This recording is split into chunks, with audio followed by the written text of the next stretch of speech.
최근 특활비 관련한 기사 엄청나게 많이 나옵니다. 그런데 사건도 복잡하고 이름도 많이 등장하고 인물들의 직책도 많고 해서 오늘 이 특활비 관련해서 정리하는 시간을 잠깐 가져보려고 합니다. 한겨레 21의 밉상 하영 기자. 네, 안녕하세요. 한겨레 21 하영 기자입니다. 본인이 스스로 얘기하죠. 한겨레 21의 밉상 하영입니다. 이렇게. 다시 한번 소개해보세요. 예. 저희 아버지 어머니가 듣고 계십니다. 저도 귀한 자식이었어요.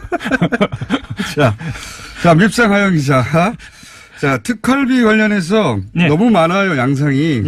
그 전개 양상이. 그렇죠. 그리고 이름도 외우기 힘든데 이름이 많아서. 이름은 중요하지 않습니다. 그러니까 제 말이 그 말인데. 게다가 직책도 워낙 길잖아요, 이런 게. 그러니까 어느 순간 포기하게 됩니다, 뉴스 따라가기를. 그러니까 이제 큰 갈래를 좀 잡아보죠. 두 가지, 그러니까 투 트랙으로 좀 정리를 했으면 좋겠는데요. 하나는 청와대 안에서 누군가의 살림살이, 사적 용처를 위한 살림돈 이 정도, 살림돈 이 정도. 사적 유용. 사적 유용. 사적 유용 갈래가 하나 있다. 하나가 있고 또 하나는 급할 때 쓰는 급전 갈래. 급전 갈래가 있다. 급전 갈래가. 이 갈래가 최근에 튀어나온 민간인 사찰 갈래입니다.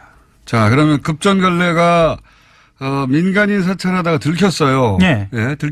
들켰는데 이제 폭로를 한다고 하니 입막음을 해야 된다. 거기부터 가볼까요? 그거부터 한번 가보죠. 당시에 민간인 사찰. 민간인 사찰 의혹을 간단하게 좀 정리를 하고 넘어갈 것 같은데요. 그 국무총리실 산하에 공직지원윤리관실이라는 조직을 두고요. 경찰이나 사정기관에서 파견을 받아서 민간인을 포함한 민간인 사찰이라고 민간인만 사찰한 거 아닙니다. 당시 한나라 민간인도 사찰했다. 그렇죠. 민간인도 사찰 사건입니다. 언론계, 정계, 관계 등 전방위로 사찰한 사건이거든요. 그리고 해외 언론에서는 제2의 워터게이트라고 뉴욕타임스에서 얘기한 적이 있습니다. 당연히 그럴 수밖에 없는 게 이제 국무총리가 그거 하라고 있는 곳이 아니고 그렇죠. 실이. 근데 그 안에 이제 별도의 은밀한 비밀 조직을 만들어 놓고 거기서 이제 자신들이 찍은 공직자건 공직자가 아니건 간에 자신들이 찍은 사람을 계속 추적해서 사찰한 거죠. 불이익을 주고. 검찰 수사는 두 번 이루어졌습니다.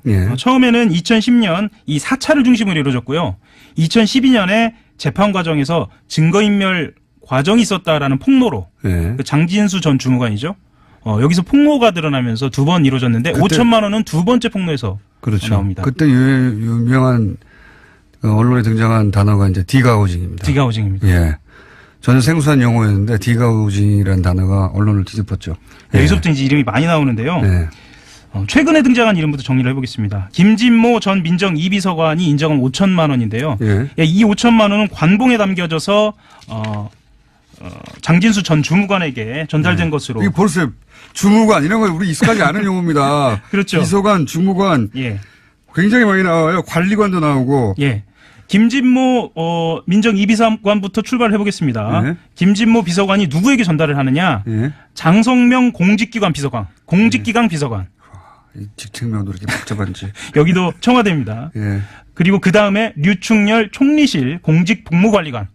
이거 어떻게 외워요? 그렇죠. 복무관리관, 기강비서관. 여기서 류충렬 관리관이 장진수 주무관에게 준 겁니다. 전 주무관에게. 보세요. 비서관, 관리관, 주무관 이렇게 복잡합니다. 그 앞에 또 이름 외워야 되죠? 그렇죠. 게다가 앞에 거는 민정이고 뒤에 건 총리실 산하예요. 헷갈립니다, 이거. 이게 왜 이렇게 개통 없이 왔다 갔다 했나 보면은요. 둘 중에 하나죠. 하나는 이 사람들이 일사불란하게 움직였거나 또 하나는 급전 쓰다 보니까 이리저리 퉁치다가 이렇게 됐거나. 크게 보면 청와대 민정에서 총리실 넘어간 거예요. 그렇죠. 크게 보면 그런데 사람들이 막 왔다 갔다 합니다. 자, 크게 보면 사건에서 사건이 터진 총리실로 돈을 보냈다. 간단하게 정리될 수 있는 게 민정 2비서관도 자금 출처가 국정원인 건 인정을 하고요. 다만 나는 착복하지 않았다. 민간인 사찰 관련자에게 전달만 했다. 그러니까 단순 전달자라는 거를 지금 주장하고 있고요.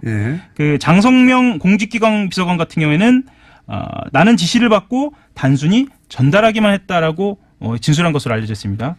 그러니까 이 사람도 전달자라고 하는 거예요. 청와대 쪽에 있던 그 비서관들은 나는 전달만 했어요. 이게 나왔고 그리고 나서 이제 돈을 당사자한테 직접 준 국무총리실. 네. 국무총리실에 있던 유충렬 관리관은 이거 장인이 준 겁니다. 2012년 당시에 그랬습니다. 장인이 준 겁니다. 하고 이제 그래서 수사는 거기서 끊어져 버렸죠. 아예. 청와대 위로 안 올라갔어요. 그때. 당시 검찰은 장인이 준 것으로 믿었어요. 믿었다기보다는 그냥 여기서 끝내자. 그러니까 당시는 총리실에서 끝내버린 겁니다. 이야기를. 맞습니다. 이게 청와대까지는 안 올라가고 민정까지는 안 올라가고 끊어졌던 것이 이제는 거꾸로 내려왔거든요. 지금은. 그렇죠. 수사가.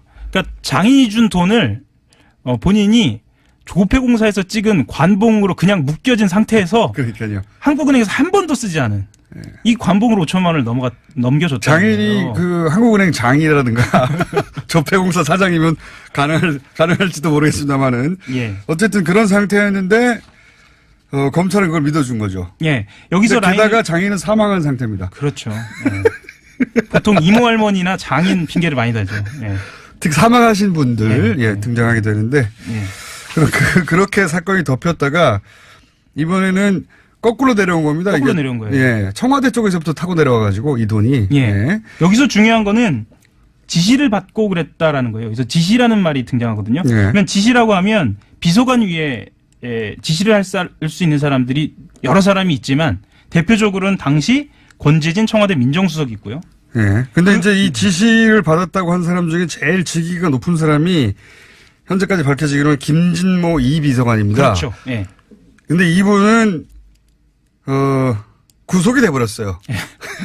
구속이 됐다는 것은 확인이 됐다는 거죠. 그렇죠. 그러니까 요 위가 남은 겁니다, 이제. 위가 남은 거예요. 사건이 이해가셨는지 모르겠네, 이제. 그러면 민정수석과 대통령실장을 곧 소환해서 조사를 해야 한다는 얘기입니다. 위에가 별로 안 남았어요, 이제. 비서관 위에는 민정수석이고요. 그 위에는 이제 대통령입니다. 그렇죠. 요 두 칸이 남아있는 상태다. 이명박 전 대통령 남았죠. 그 아래부터 제일 고위직은 이미 비서관 중에 제일 고위직 돈을 받았다. 돈을 나는 받았지만 건넸을 뿐이다. 그렇죠. 한 사람은 구속이 됐고요. 그리고 그 밑에 이제 이전에는 인정하지 않았던 사람 한 사람 남았고 또 한 사람은 돈은 줬는데 곧 장애인이라고 했던 사람 남은 겁니다. 그렇죠. 민간인 사찰에서 5천만 원 관봉이 중요한 이유가 이 청와대 라인만이 아니라 국정원 라인으로 타고 올라갈 수 있는 거예요. 그렇죠. 그러니까 말하자면 김진모 민정 2비서관이 구속된 구속된 국정원으로부터 받았다라고 하면 등장하는 사람이 모경만 당시 국정원 기조실장이거든요. 모경만 당시 국정원 기조실장은 아주 대표적인 서울시 멤버입니다. 자, 이제 국정원으로도까지도 얘기를 하는데. 서울시 member 하면 또 등장하는 인물, 원세훈 국정원장, 당시 서울시장, 이명박 전 대통령. 이렇게 원세훈 원장은 또 인정을 했어요. 그렇죠. 요도는. 그러니까 국정원에서 타고 내려온 나이는 다 끝났습니다. 끝났습니다. 거기는 원장도 인정을 했고 그 돈을 전달한 사람도 인정을 했고 그리고 청와대에서 민정 라인도 비서관과 비서관 아래 다 인정이 됐어요. 한 사람 빠져 있죠. 중간에 그 공직기강 비서관. 이 사람은 이분은 이제 5천만 원 돈대 자체를 인정하지 않았는데 나머지가 다 확인이 됐기 때문에 이분은 이제 불려갔고요. 지금 그 뭐 1000개 피스 퍼즐이라고 하면 한 990개 정도는 맞춰진 상태입니다. 거의 맞춰졌습니다. 거의 드러났다. 자, 이게 이제 공식 라인 선상에서 급전으로 해결하는 갈래 사건이고 그다음에 사적 유용 라인이 하나 있지 않습니까?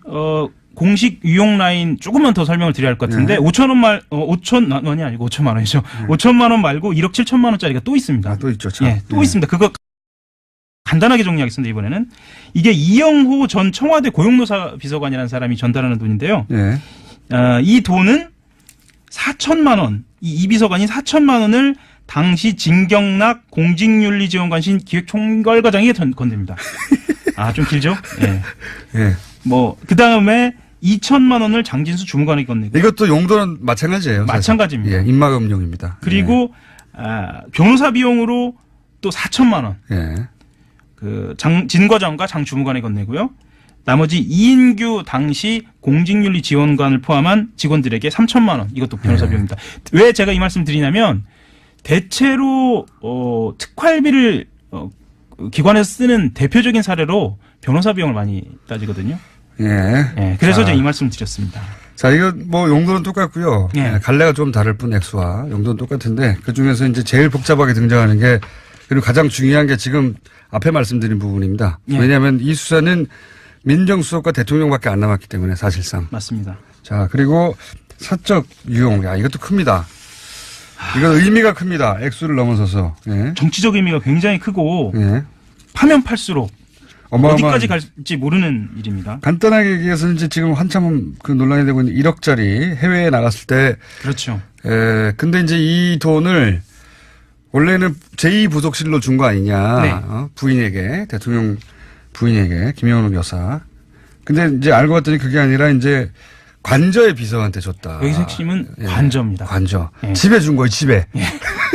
집 문 앞에 갖다 준 겁니다. 청와대 예. 공식 라인이 아니라 집에 갖다 줬다. 이런 얘기입니다. 그 박근혜 전 대통령의 그 관저의 음습함 있잖아요. 예. 이게 어디서부터 연원하나 했더니 사실은 이명박 전 대통령 관저에서도 있었던 겁니다. 그러니까요. 예. 박근혜 전 대통령도 참, 많이 거론됐지만은 집 관련해서는 돈을, 집 관련만 따지자면 다른 어처구니 없는 것도 많지만 기름값 냈다 이런 거 있지 않습니까? 그렇죠. 예, 집 관련해서는. 근데 여기서는 이제 집값을 아예 냈다는 쪽으로 지금. 예. 명품 이쪽 라인도 있지만 그거는 입증이 입증이 불가능할 거라고 봐요. 네. 저는. 입증은 불가능한, 왜냐면 현금에는 딱지가 안 붙어 있으니까. 안 붙어 있죠. 예. 관복 말고요. 관복은 딱지가 있어서 들킨 거예요, 예, 지금. 예. 근데 현금에는 해외 나와서 쇼핑을 했을 수 있어요. 그렇죠. 예, 네. 그런 이야기는 많이 있습니다, 사실. 네. 그걸 잡아내는 건 어려운 일이 아니에요, 사실은. 왜냐면, 예를 들어서 이번에 문제가 되고 있는 미국 같은 경우에 그렇죠. 버지니아주에 있는 쇼핑몰에 한국, 그 가게에 한국 직원이 있었거든요. 그렇죠. 그래서 쇼핑을 했냐 안 했냐를 따지는 건 어렵지 않습니다. 근데 네. 그 돈이 특활비로 쓰였냐를 입증하는 건 거의 불가능하다고 저는 봅니다. 그렇죠. 예. 만 원짜리가 아니고 달러죠, 이제. 예, 달러가 예. 어떻게 쓰였는지 확인하기 좀 예, 어렵죠. 그건 입증이 불가능한데 집값 요런 쪽으로 간 거 있잖아요. 예. 그리고 이런 이야기들 나오는데 왜 이렇게 디테일한 거에 집착하냐면 관저, 예. 달러로 줬느냐 뭐냐, 이런 거 왜 의미가 집착하냐는데 완전히 다르거든요. 뇌물이나 이 국고 손실 같은 경우에는 이 상황이 특정이 돼야 합니다. 액수도 그러니까요. 특정이 돼야 하고 이게 하나만 삐끗하면 그 범죄 혐의를 입증하는 데서 무죄로 갈 수도 있거든요. 그래서 굉장히 검찰은 디테일합니다. 아마 명품에 관심이 없을 거예요. 그렇죠. 왜냐하면 입증이 불가능하거든요. 네. 예. 설사 명품 뭐뭐뭐를 샀다 확인 몇 날 며칠 다 확인이 돼도 그게 특활비인지 어떻게 합니까? 그렇죠. 그게 중요한 게 아니고 누구에게 건넸는지. 예. 부속실장 제2부속실장이 아니고 진짜 여성 행정관에게 건넸는지. 예. 그리고 달러로 직접 건넸는지. 그리고 그게 밤인지 관저 앞인지 이게 굉장히 중요한 겁니다. 굉장히 중요하죠. 예. 그 정황이 도와져서 역시 사적 유형으로 연결될 수 있는 거니까. 그렇습니다. 예. 예. 지금은 처음에는 제2부속실이라고 언론들이 보도했는데 예. 예. 확인 지금 최신 뉴스로는 집에 줬답니다. 집에. 그렇죠. 예. 집에. 쉽게 예. 설명하면은 이렇게 설명드릴 수도 있을 것 같아요. 박근혜 전 대통령의 윤전추 행정관 있잖아요. 네. 그 지근거리에서 수행했던 그렇죠. 그 역할을 했던 사람이 아닌가라고 역할을- 추정되는. 예. 이름은 나오지 않고. 그렇죠. 여성 비서입니다. 예. 여성 비서한테 건넸다. 그 집에 가서 줬다 이런 얘기입니다. 예. 청와대 하니까 굉장히 공식적이고 무슨 제2부속실 하니까 굉장히 공식적인 라인 맞아요. 그렇죠. 의전과 예. 행사를 담당하는. 근데 그게 아니라 관저 집에 가서 예. 집에 가서 집 지키는 사람한테 줬다 이런 그렇죠. 얘기입니다. 예. 김희중 부속실장 같은 경우에는 그 인터뷰에서 이런 얘기도 했어요. 추가 특활비가 있느냐라는 질문에서 수사 중인 사안이라 더 말하기 어렵다라고 얘기한 걸로 봐서는 네, 없다고 말하지 않았습니까? 없다고 말하지 않았습니다. 네. 그리고 본인이 이 무슨 배신이나 아니면 마음을 바꿔서 이렇게 얘기한 것처럼 이야기하는데 자기는 좀 억울하다. 검찰이 아주 탄탄하게 수사를 했다. 이런 이야기도 했거든요. 네. 그리고 이제 집값으로 흘러가는 정황들 있지 않습니까? 네. 요 시간이 다 돼가지고 예. 30초 만에 끝내야 되겠는데 원세훈 전 원장 집값과 네. 그리고 이제 이명박 전 대통령의 아들 이시영 씨의 전세금이라든가 집값 그렇죠. 이쪽으로 들어간 정황들이 또 있어요. 딱 떨어질 가능성이 있죠. 큰일 났습니다. 예. 큰일 났다. 지금 예. 강남 집값이 엄청 오르고 있기 때문에요. 이 분노가 예. 예. 집값에 들어간 게 확인되면 이게 진짜 건드리는 예. 국정원 특활비가 자기들 집값에 큰일 나는 거거든요, 이거. 부동산 투자도 아니고 자, 세금 가지고 여기까지. 투자. 예. 밉상. 하호영 기자였습니다. 한겨레 21 하호영 기자였습니다. 감사합니다. 게다가 직책도 워낙 길잖아요, 이런 게. 네. 그러니까 어느 순간 포기하게 됩니다, 뉴스 따라가기를. 예. 그러니까 이제 큰 갈래를 좀 잡아보죠. 예. 두 가지, 그러니까 투 트랙으로 좀 정리를 했으면 좋겠는데요. 그게. 예, 하나는 청와대 안에서 누군가의 살림살이, 예. 사적 응초를 위한 예. 살림돈 이 정도, 살림돈 이 정도. 사적 유용. 예, 사적 유용. 예, 사적 유용 갈래가 하나 있다. 하나가 있고 예, 또 하나는 급할 때 쓰는 급전 갈래. 예, 급전 갈래가 있다. 급전 갈래가. 이 갈래가 최근에 튀어나온 민간인 사찰 갈래입니다. 자, 그러면 급전 갈래가 민간인 사찰하다가 들켰어요. 예. 예, 들켰는데 이제 폭로를 한다고 하니 네. 입막음을 해야 된다. 네, 거기부터 가볼까요? 예, 그거부터 한번 가보죠. 당시에 민간인 사찰. 사찰 장진수 전 주무관이죠. 여기서 폭로가 드러나면서 두 번 이루어졌는데 5천만 원은 두 번째 폭로에서 그렇죠. 나옵니다. 그때 유명한 언론에 등장한 단어가 이제 디가우징입니다. 디가우징입니다. 예. 전혀 생소한 용어였는데 디가우징이라는 단어가 언론을 뒤집었죠. 예. 여기서부터 이제 이름이 많이 나오는데요. 예.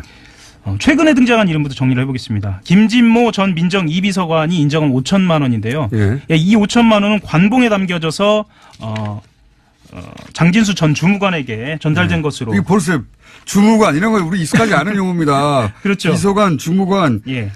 굉장히 많이 나와요. 관리관도 나오고. 예. 김진모 민정 2비서관부터 출발을 해보겠습니다. 네. 김진모 비서관이 누구에게 전달을 하느냐? 예. 장성명 공직기관 비서관, 공직기강 비서관. 이 직책명도 이렇게 복잡한지. 여기도 청와대입니다. 예. 그리고 그 다음에 류충렬 총리실 공직복무관리. 예, 민간인 사찰 의혹을 간단하게 좀 정리를 하고 넘어가야 할 것 같은데요. 그 국무총리실 산하에 공직지원윤리관실이라는 조직을 두고요. 경찰이나 사정기관에서 파견을 받아서 예. 민간인을 포함한 민간인 사찰이라고 민간인만 사찰한 거 아닙니다. 예. 당시 한나라가 민간인도 사찰했다. 그렇죠. 민간인도 사찰 사건입니다. 예. 언론계, 정계, 관계 등 전방위로 사찰한 사건이거든요. 그리고 해외 언론에서는 제2의 워터게이트라고 뉴욕타임스에서 얘기한 적이 네, 있습니다. 당연히 그럴 수밖에 없는 게 이제 국무총리가 그거 하라고 있는 곳이 아니고 그렇죠. 실이. 예. 근데 그 안에 이제 별도의 은밀한 비밀 조직을 만들어 놓고 네. 거기서 이제 자신들이 찍은 네. 공직자건 공직자가 아니건 간에 자신들이 찍은 사람을 계속 추적해서 사찰한 거죠. 예. 불이익을 주고. 검찰 수사는 두 번 이루어졌습니다. 예. 처음에는 2010년 이 사찰을 중심으로 이루어졌고요. 2012년에 재판 과정에서 증거인멸 과정이 있었다라는 폭로로 예. 그 시간. 이거 어떻게 외워요? 그렇죠. 복무관리관, 네. 기강비서관, 예. 여기서 유충렬 관리관이 장진수 주무관에게 준 겁니다. 전 주무관에게. 예. 예. 보세요. 비서관, 관리관, 주무관 이렇게 복잡합니다. 그 앞에 또 이름 외워야 되죠? 그렇죠. 게다가 앞에 거는 민정이고 뒤에 건 총리실 산하예요. 예.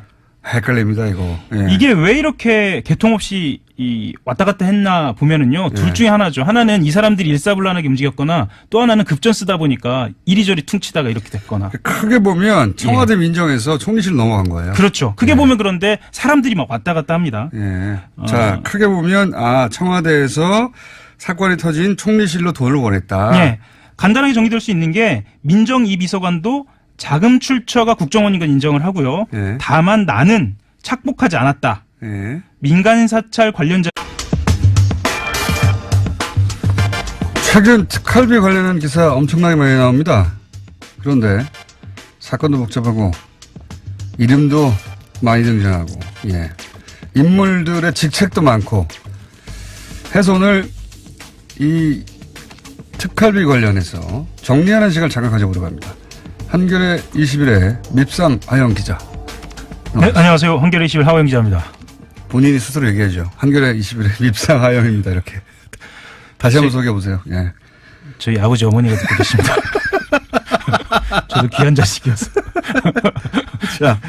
자, 밉상 하영 기자. 자, 특활비 관련해서 네. 너무 많아요. 양상이. 예. 그 전개 양상이. 그렇죠. 그리고 이름도 외우기 힘든데 이름이 많아서. 이름은 중요하지 않습니다. 예. 예. 그러니까 제 말이 그 예. 말인데. 네.